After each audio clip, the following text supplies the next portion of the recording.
आर्तव चक्र, इसको रजोधर्म चक्र भी बोलते हैं, रजोधर्म चक्र भी बोलते हैं। इसका और नाम है, इसको बोलते हैं माहवारी। इसका एक और नाम है मासिक चक्र, मासिक चक्र। ऋतुस्राव चक्र थोड़ा अलग होता है, बताएंगे उसके बारे में, ठीक है। वो थोड़ा अलग होता है, थोड़ा सा अलग होता है। दे सकते हैं नाम ऋतुस्राव चक्र, लेकिन थोड़ा सा अलग हो जाता है। इसको इंग्लिश से बोलते हैं मेंस्ट्रुएशन साइकिल भी बोला जाता है, मेंस्ट्रुएशन साइकिल भी बोला जाता है, ठीक है। अब इस चीज को देखो, अब ये चीज जो है बताओ शरीर से रिलेटेड है कि नहीं है। अब इसको आदमी बढ़िया से पढ़ लेगा तो क्या दिक्कत हो रहा है, कभी भी अगर दिक्कत होगा तो पता चल जाएगा कि कहां कहां डिफेक्ट आ रहा है। समझ में आया कि नहीं। जितने भी टॉपिक चल रहा है इस चैप्टर में शरीर से रिलेटेड है, और पूरा डिटेल बताते हैं, इसीलिए कि कम से कम दिक्कत होगा शरीर में तो कभी का पता चल जाना चाहिए कि क्या क्या दिक्कत हो रहा है। पहला पॉइंट कि जो आर्तव चक्र होता है या रजोधर्म चक्र होता है या माहवारी होता है या मासिक चक्र होता है, ये सभी के सभी स्तनधारियों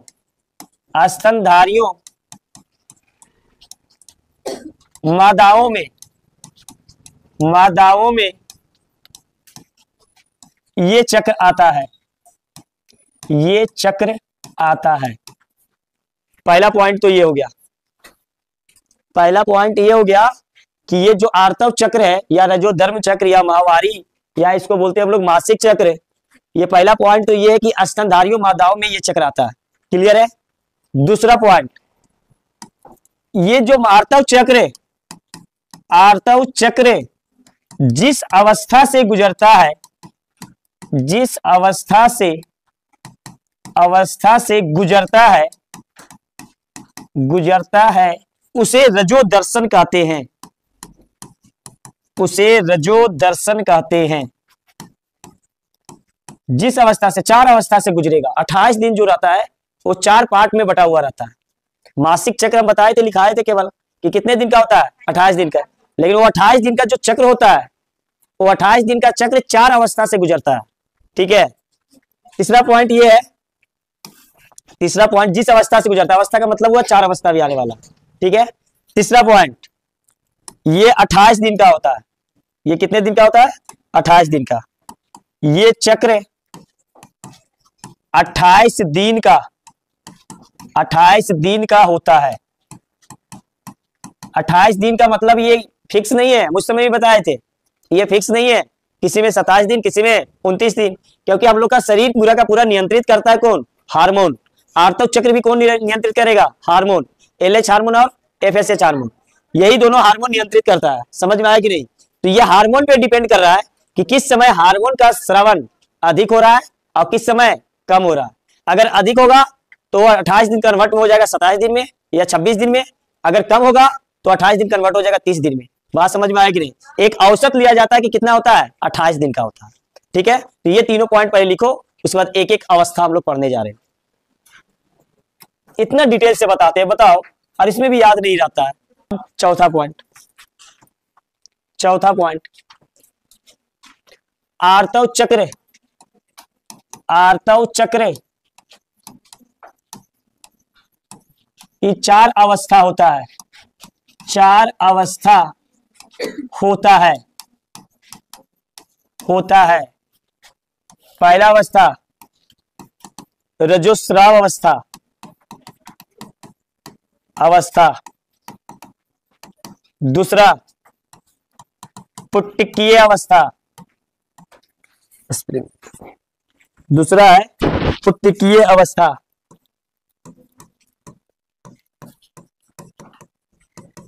तीसरा है अंडोत्सर्ग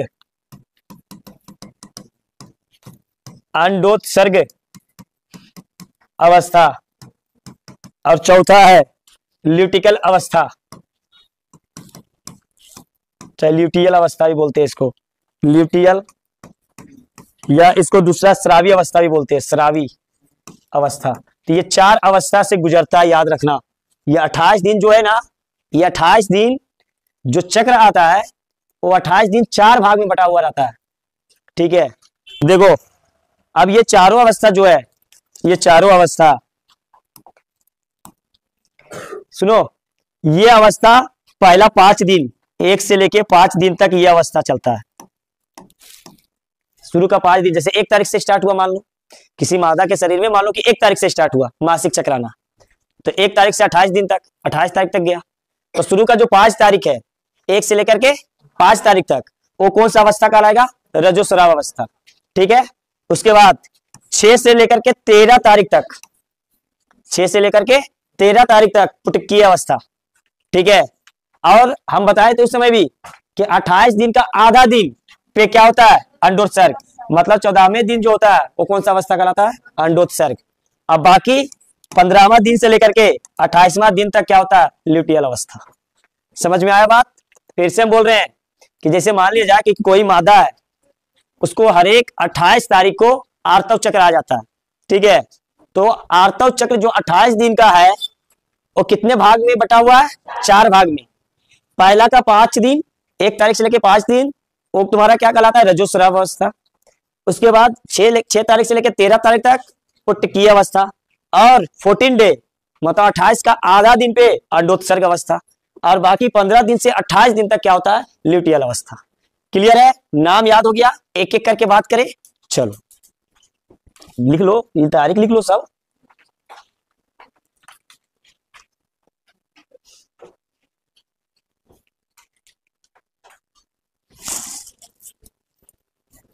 अब आर्तव चक्र क्यों बोलते हैं पता है? किसी को पता है कि चक्र क्यों बोला जाता है? क्योंकि ये बार बार रिपीट होता है। 1 से लेकर के 28 तारीख तक हो गया कंप्लीट, फिर वहां से स्टार्ट होगा, उसके लिए 29वां दिन जो होगा वो फिर से 1 से गिनती होगा। समझ गया? समझ में आया कि नहीं? फिर 1 से लेकर के 28 तक, फिर इसी तरीके से ये चक्र क्या होता है? चलते रहता है। तो इसीलिए इसको बोलते हैं हम लोग क्या? आर्तव चक्र, मासिक चक्र, जो भी बोल दो। तो चलो एक एक करके बात करते हैं कि एक एक अवस्था में क्या क्या होता है, शरीर में किस प्रकार से संरचना में परिवर्तन आते रहता है इस 28 दिन में। तो पहला अवस्था पढ़ने जा रहे हैं। क्या नाम है? रजोस्राव अवस्था। कितने दिन का है? 1 से 5 दिन का। अब आराम से समझते जाना इस अवस्था में क्या होगा। इस अवस्था में देखो, नाम से पता है रजोस्राव। रजोस्राव का मतलब यह हुआ कि इस अवस्था में 5 दिन है, तो एक दिन, दूसरा दिन, तीसरा दिन, चौथा दिन, और ये 5वां दिन। तो क्या होता है कि मादा के शरीर में 1 से 5 दिन में, पहले हम 2 दिन का बता रहे हैं, पहले हम ये 2 दिन का बता रहे हैं। एक पहला दिन और दूसरा दिन में क्या होता है कि मादा के गर्भाशय में प्रोजेस्टेरॉन और एस्ट्रोजन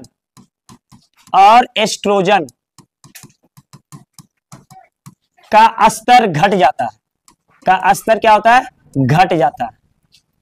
समझ में आया बात? प्रोजेस्टेरॉन और एस्ट्रोजन का स्तर क्या होता है? घट जाता है। कौन से दिन पे? पहला और दूसरा दिन पे। तो सिंपल सा बात है कि जब प्रोजेस्टेरॉन और एस्ट्रोजन का स्तर घटेगा तो सिंपल सा बात यह है कि मादा के गर्भाशय में जो अंताभिति होगा, वो अंताभिति क्या होगा? टूट जाएगा। टूटेगा ना, क्योंकि अंताभिति को प्रोजेस्टेरॉन और एस्ट्रोजन एक बनाता भी है और एक दूसरा बनाए रखता भी है। बताए थे कि जैसे प्रोजेस्टेरॉन क्या करता है? बनाए रखता है। एस्ट्रोजन क्या करता है? बनाता है। तो इसका स्तर गर्भाशय के अंदर अगर कम हो जाएगा, ये गर्भाशय को कम मिलेगा, तो गर्भाशय का अंताभिति क्या होगा? टूटेगा। सिंपल सा बात है। तो इसमें क्या होता है कि स्तर घटने से गर्भाशय का अंताभिति क्या होता है? टूट जाता है। अब टूटने से क्या क्या होगा? हम बताए थे कि अंताभिति जो होता है संवहनीय होता है। बताए थे ना? संवहनीय का मतलब कि टूटेगा तो टूटने से रक्त निकलेगा ना, और साथ साथ कोशिका, उसका वो अंताभिति का कुछ कोशिका प्लस कुछ उसका उत्तक। अब ये तीनों आएगा, मतलब टूट गया। ये क्या हुआ कि पहला दूसरा दिन में ये तुम्हारा स्तर क्या हुआ? स्तर गिरा, और स्तर गिरते ये तीसरा चौथा 5वां दिन पे क्या होता है? गर्भाशय का अंताभिति टूट जाता है। समझ में आया बात? गर्भाशय का अंताभिति क्या होता है? टूट जाता है। तो टूटने के बाद क्या निकलेगा? रक्त निकलेगा। क्या उससे निकलेगा? कोशिका निकलेगा। क्या निकलेगा? उत्तक। अब उधर से तुम्बिका से होते हुए क्या आएगा? अंडाणु। क्या आएगा? अंडाणु। ये अंडाणु, ये अंडाणु सब क्या होगा कि ये सब योनि के सहारे क्या होगा? योनि के सहारे बाहर आ जाएगा। बात समझ में आया? ये कौन सा अवस्था था? ये कौन सा अवस्था था? ये अवस्था था 1 से 5 दिन का, जो कौन सा बोलते हैं इसको? रजोस्राव। नाम से पता है, रजोस्राव मतलब श्राव होगा, मतलब वो जो अंतर्भिति क्या हुआ? टूटेगा। समझ में आ गया बात? अब इसमें क्वेश्चन नीट में वगैरह में बड़ा बड़ा एग्जाम में कैसे पूछा जाता है? इसमें पूछा जाता है कि इनमें से कौन सा अवस्था में प्रोजेस्टेरोन और एस्ट्रोजन का मात्रा क्या होता है? घटता है, का स्तर क्या होता है? घटता है। तो कौन सा अवस्था में घटता है? रजोस्राव अवस्था में। क्लियर हो गया? तो दूसरा अवस्था है पुटकीय अवस्था।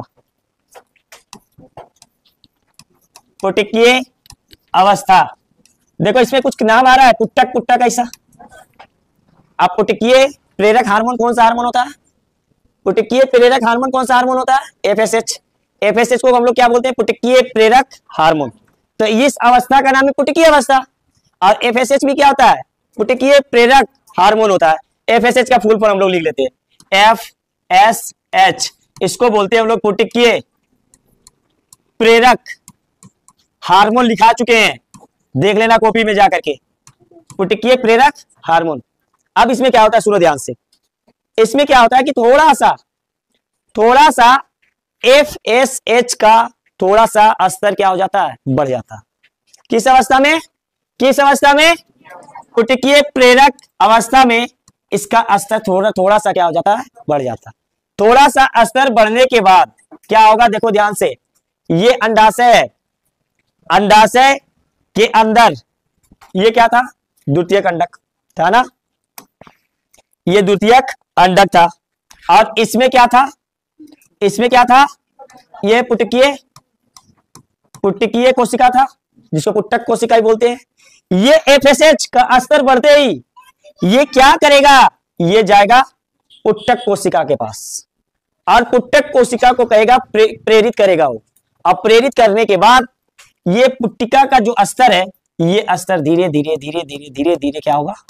धीरे धीरे इसका स्तर बढ़ करके ये क्या बन जाएगा? ग्राफियन। ग्राफियन पुट्टिका, पुट्टिका कोशिका, कोशिका। समझ में आया बात यहां तक? क्या क्या बोले अभी तक? आराम से समझते जाओ। अब पहले वाला अंडाणु तो निकल गया, बाहर निकल गया। अब हम लोग क्या कर रहे हैं? हम लोग जो 4 अवस्था पढ़ रहे हैं उसमें से दूसरा अवस्था में कोई दूसरा अंडाणु को हम लोग क्या कर रहे हैं? बाहर निकाल रहे हैं। आर्त चक्र में तो यही होता है, अंडाणु बाहर आता है। अगर अनिषेचित अंडाणु है तो उसको क्या करना है? 28 दिन के अंतराल में उसको क्या करना है? योनि से बाहर करा देना। ठीक है, तो इस अवस्था में, पुट्टिकीय अवस्था में, नाम से पता पुट्टिकीय मतलब हार्मोन कौन सा आया? एफएसएच।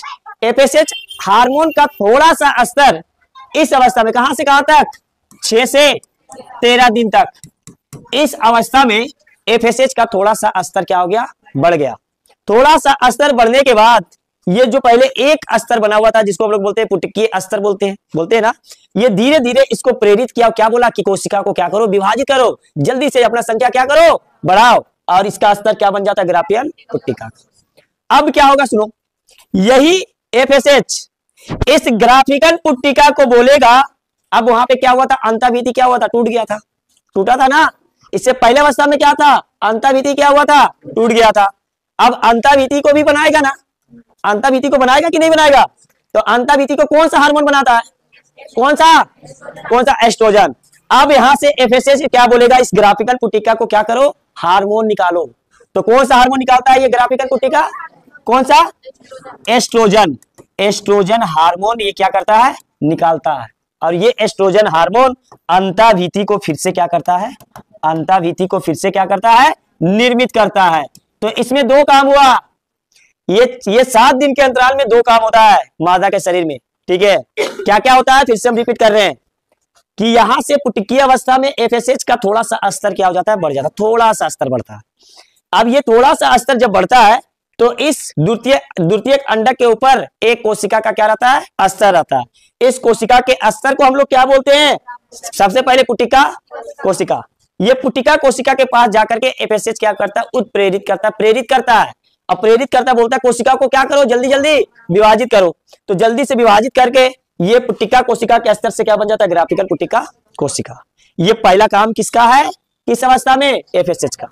उसके बाद यही एफएसएच फिर से जाता है, जब ग्राफिकल पुट्टिका कोशिका बन जाता है तो अब अंतःभित्ति जो इससे पहले स्तर में क्या था, टूट गया था, उसको बनाएगा ना। अब बनाने का काम किसका है, एस्ट्रोजन।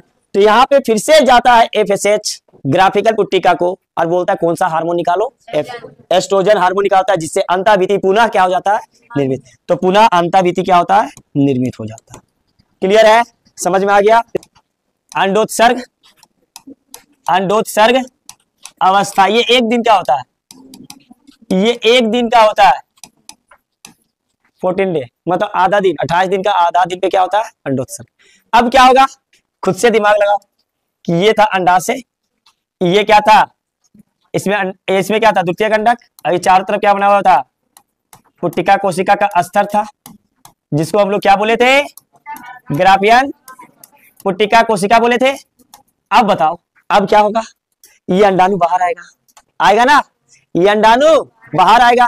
तो अंडाणु बाहर कैसे आएगा, तो इस समय एलएच का स्तर, एलएच का स्तर क्या होता है, बढ़ जाता है। कौन से अवस्था में एलएच का स्तर बढ़ता है, कौन से में, अंडोत्सर्ग अवस्था में। ये एलएच इस ग्राफिकल पुट्टिका को क्या करेगा, प्रेरित करेगा। एफएसएच प्रेरित किया तो क्या निकाला था, एस्ट्रोजन। किस लिए, किस लिए, अंतःभित्ति को क्या करना था, निर्मित कराना था। लेकिन एलएच जब इसका स्तर बढ़ गया, ये इसको जाकर के प्रेरित करेगा ग्राफिकल पुट्टिका को।